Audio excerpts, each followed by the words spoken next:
ನೋಡಿ ಹಿಂದೆ ಪ್ರತಾಪ್ ರೆಡ್ಡಿ ಅವರು ಎಸ್ ಪಿ ಇದ್ದಾಗ ಇದನ್ನು ಭಾಳ ಕಂಟ್ರೋಲ್ ಮಾಡಿದ್ರು.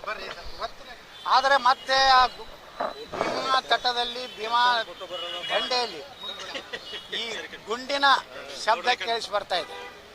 ಮತ್ತು ನಮ್ಮ ಇಲ್ಲಿ ಪೊಲೀಸ್ ವರಿಷ್ಠಾಧಿಕಾರಿಗಳು ಸಹ ಭಾಳ ಪ್ರಾಮಾಣಿಕವಾಗಿ ಅದನ್ನು ತೆಗೆಯುವಂಥ ಪ್ರಯತ್ನ ಮಾಡ್ತಾ ಇದ್ದಾರೆ.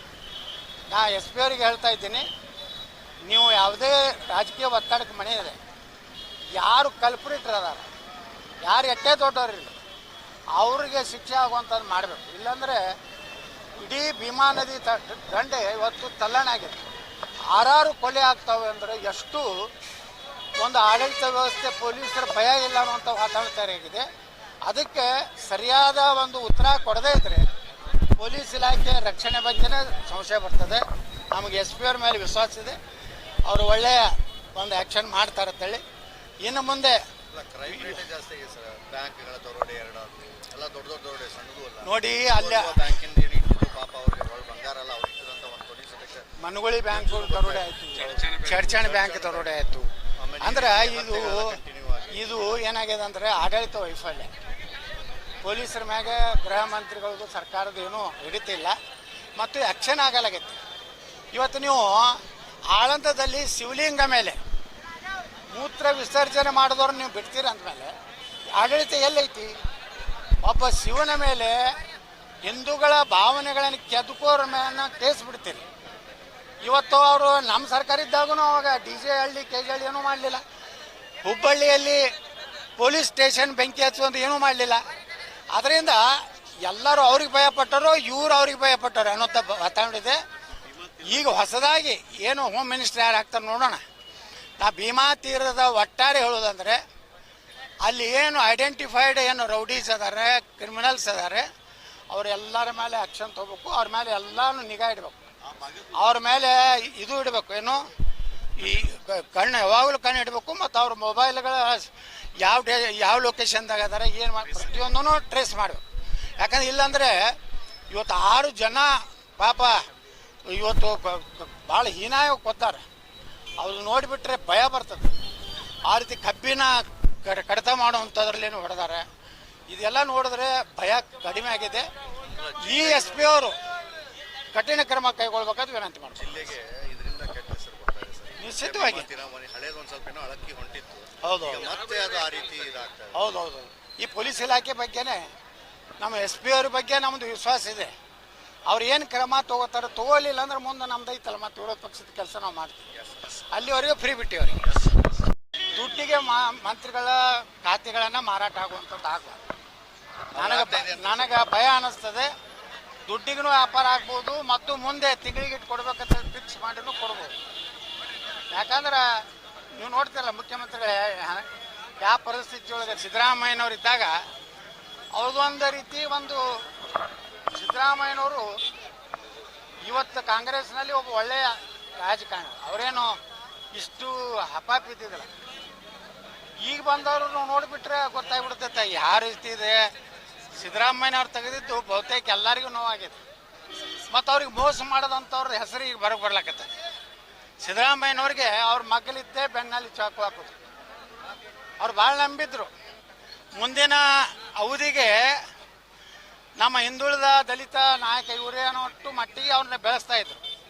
ದುರ್ದೈವ ಅಂದರೆ ಸಿದ್ದರಾಮಯ್ಯನವ್ರಿಗೆ, ಸಂಗೊಳ್ಳಿ ರಾಯಣ್ಣವ್ರಿಗೆ ಬೆನ್ನಿಗೆ ಚೂರು ಹಾಕಿದವ್ರು ಹಿಂದಿರೋರೆ. ಇದು ಇತಿಹಾಸನೇ ಹಂಗೆ ಇದೆ. ಎಲ್ಲರೂ ಮಕ್ಕಳಿದ್ದವರೇ ಮಾಡ್ಯಾರ. ಈಗ ಎಲ್ಲ ಹಾಲಮತ ಸಮಾಜಕ್ಕೆ ಗುರ್ತಾಗೈತೆ ಯಾರು ಸಿದ್ದರಾಮಯ್ಯನವ್ರಿಗೆ ಬೆನ್ನಿಗೆ ಚೂರು ಹಾಕ್ಯಾರ ಅನ್ನೋದು. ನಾ ಹೇಳೋದು ಬೇಕಾಗಿಲ್ಲ. ನಮಗೂ ಅನುಕಂಪ ಐತಿ ಸಿದ್ದರಾಮಯ್ಯನವ್ರ ಬಗ್ಗೆ. ಯಾಕಂದರೆ ಈ ರೀತಿ ಅವಮಾನಕಾರಿಯಾಗಿ ತೆಗಿಬಾರ್ದು, ಗೌರವದಿಂದ ತೆಗಿಬೇಕಾಗಿ. ಹಿಂದೆ ವೀರೇಂದ್ರ ಪಾಟೀಲ್ರಿಗೂ ಇದೇ ರೀತಿ ಕಾಂಗ್ರೆಸ್ಸು ಅದು ಏನು ಏರ್ಪೋರ್ಟ್ನಲ್ಲಿ ರಾಜೀವ್ ಗಾಂಧಿ ಡಿಕ್ಲೇರ್ ಮಾಡ್ತಾರೆ, ವೀರೇಂದ್ರ ಪಾಟೀಲ್ ಕಿತ್ತೆ ಹಾಕ್ತಾರೆ.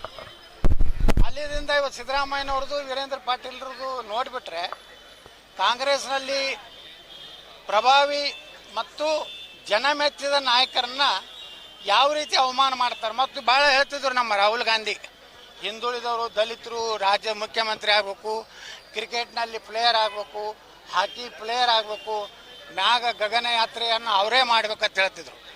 ಇವತ್ತು ಕಾಂಗ್ರೆಸ್ನ ಎಲ್ಲೆಲ್ಲಿ ರಾಜ್ಯದಲ್ಲಿ ಅದಾವು ಎಲ್ಲ ಮೇಲ್ಜಾತಿಯವರು ಅದಾರೆ.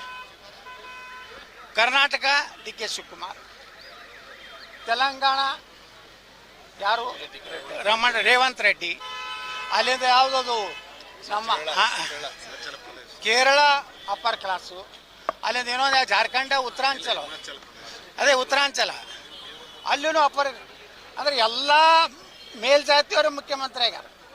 ಈ ನಮ್ಯಾಗ ರಾಹುಲ್ ಗಾಂಧಿಗೆ ಹಿಂದುಳಿದವ್ರ ಬಗ್ಗೆ ದಲಿತರ ಬಗ್ಗೆ ಮಾತಾಡೋ ನೈತಿಕ ಹಕ್ಕಿಲ್ಲ. ಅವ್ರಿಗೇನಾದರೂ ಮಾನ ಮರ್ಯಾದೆ ಇದ್ದರೆ ಸಿದ್ದರಾಮಯ್ಯನವ್ರನ್ನ ತೆಗಿತಿದ್ದಿಲ್ಲ. ಸಿದ್ದರಾಮಯ್ಯನವ್ರು ತೆಗೆದ್ರ ಮೂಲಕ ಕಾಂಗ್ರೆಸ್ಸು ದಲಿತರು ಹಿಂದುಳಿದ ವರ್ಗದ ವಿರೋಧಿ ಅನ್ನೋಂಥ ಸ್ಪಷ್ಟ. ಒಂದು ರಾಜ್ಯದ ಮುಖ್ಯಮಂತ್ರಿ ಹಿಂದುಳಿದವ್ರು ಅದಾರೇನ್ರಿ? ಒಂದು ರಾಜ್ಯದ ಮುಖ್ಯಮಂತ್ರಿ ದಲಿತರು ಅದಾರೇನ್ರಿ?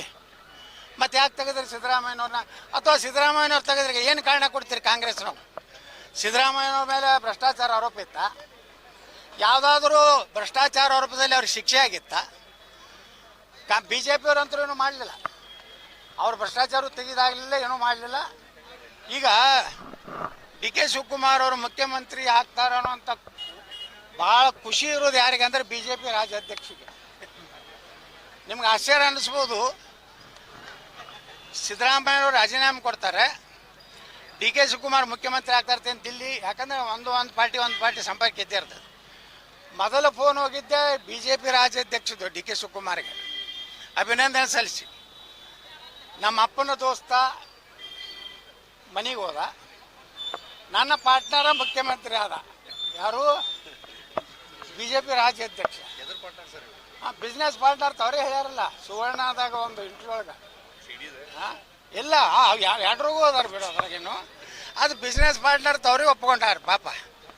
ಹೀಗಾಗಿ ಸಿದ್ದರಾಮಯ್ಯನವ್ರಿಗೆ ಆಗಿದ್ರ ಬಗ್ಗೆ ನೋಡಿ, ನಾವು ಯಾವುದೇ ಪಾರ್ಟಿಯಾಗಿರ್ಬೋದು, ಕೆಲವೊಂದು ವಿಚಾರ ಬಂದಾಗ ನಾವು ಅವರು ಇಲ್ಲಿ ಬಿಜಾಪುರಕ್ಕೆ ಬಂದಾಗನೇ ಕೆಲವೊಂದು ಮೊನ್ನೆ ಸಿದ್ದರಾಮಯ್ಯನವ್ರ ರಾಜೀನಾಮೆ ಕೊಟ್ಟಿದ್ದು ಪಟಾಕಿ ಹಾರಿಸಿದ್ರು. ಎದಕ್ಕೆ ಹಾರಿಸಿದ್ರು ಗೊತ್ತಿಲ್ಲ. ವಿಜಯೋತ್ಸವ ಯಾರು ಸಾಬ್ರು, ಹಿಂದೂಗಳು ಯಾರು ಆಚರಿಸಿಲ್ಲ, ಸಾಬ್ರು ಆಚರಿಸಿದ್ರು. ಒಬ್ಬ ಮುಲ್ಲಾರೆ ಸಿದ್ದರಾಮಯ್ಯ ತೆಗೆದಿದ್ದಕ್ಕೆ ಒಂದು ಸ್ಟೇಟ್ಮೆಂಟ್ ತೋರಿಸ್ರಿ. ಸಿದ್ದರಾಮಯ್ಯ ಕೋ ಹಟಾನೆ ಕೆ ಬಾದ್ ಹಮ್ ತುಮಕೋ ಸಬಕ್ ಸಿಖಾಯಂಗೆ 28 में ಧ್ಯಾನ ನನ್ನ ಮಗ ಒಬ್ಬರೇ ನನ್ನ ಮಗ ಇಟ್ಟು ಸಾಬ್ರಿಗೆ ಮಾಡಿದಾರ ಸಿದ್ದರಾಮಯ್ಯವರು. ಅದಕ್ಕೆ ಸಿದ್ದರಾಮಯ್ಯನವ್ರಿಗೆ ನಾ ಇಟ್ಟೇ ಹೇಳ್ತೀನಿ, ನಾ ಹೇಳಿದ್ದೇವೆ, ಎಷ್ಟೇ ಆಗಲಿ ನಮ್ಮ ಧರ್ಮ, ನಮ್ಮ ಸಂಸ್ಕೃತಿ, ನಮ್ಮ ಜನ, ನೀವು ಅವರಿಗೆ ಏನೇ ಮಾಡಲಿಲ್ಲ ಅಂದ್ರೂ, ಇವತ್ತು ನಾವು ಒಬ್ಬ ಲಿಂಗಾಯತರವಾದೀನಿ, ನಾ ಹೀನಾಯವಾಗಿ ಸಿದ್ದರಾಮಯ್ಯ ಬಗ್ಗೆ ಮಾತಾಡೋದಿಲ್ಲ. ಯಾಕಂದ್ರೆ ನನಗೂ ಅವ್ರ ಬಗ್ಗೆ ಒಂದು ರೀತಿ ಗೌರವ ಇದೆ. ಯಾಕಂದ್ರೆ ಸೀನಿಯರ್ ಲೀಡರು, ಹೆಚ್ಚು ಮುಖ್ಯಮಂತ್ರಿ ಆದವರು. ಮತ್ತು ಇನ್ನೊಂದು, ಸಿದ್ದರಾಮಯ್ಯರು ಒಳ್ಳೆ ಗುಣನೂ ಹೇಳಬೇಕಾಗ್ತದೆ. ಎಂದೂ ವೈಯಕ್ತಿಕ ದ್ವೇಷ ಮಾಡ್ತಿರಲಿಲ್ಲ. ಇವತ್ತು ನಾ ಎಷ್ಟೇ ಟೀಕೆ ಮಾಡಲಿ, ಎಷ್ಟೇ ವಿಧಾನಸಭೆಯಲ್ಲಿ ಜಗಳಾಡಲಿ, ಆದರೆ ಮುಂದೆ ಹೊರಗೆ ಬಂದು ಆ ಯತ್ನಾಳದ ಏನಿದೆ ಫೈಲ್ ತೊಗೊಂಡು ಬಾ, ಇಂಥ ಕೆಲಸ ಮಾಡೋ ಮನುಷ್ಯ ಅಲ್ಲ. ಆದರೆ ಇನ್ನು ಮುಂದೆ ಇದು ನಡೀತದೆ. ಯಾರ್ಯಾರು ಫೈಲ್ ಅದ ಹುಷಾರಿರತ್ತೆ. ವಿಜೇಂದ್ರಗೆ, ಅಶೋಕ್ಗೆ ಹೇಳಿ ನಾನು ಮಾತು ಮುಗಿಸ್ತೇನೆ.